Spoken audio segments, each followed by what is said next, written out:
Yan ako yung amigo, si Artstrong. Kita mi dire. Tanaw niya akong album sa Kulay. Ay address sa recording studio.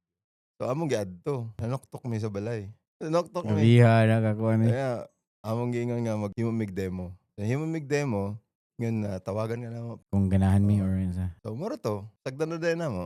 yeah. Then wa may laing lingaw din Manila. Uli kog iligan. Nag-DJ ko dito sa radyo.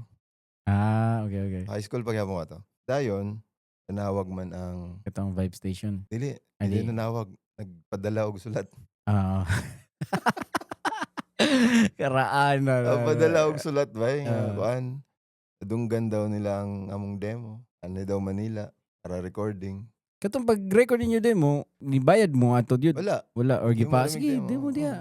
May studio dira bahala mo dira kabalo man ka mo. Unsa man to tape sa to sa una? Tape ra mi nag-record.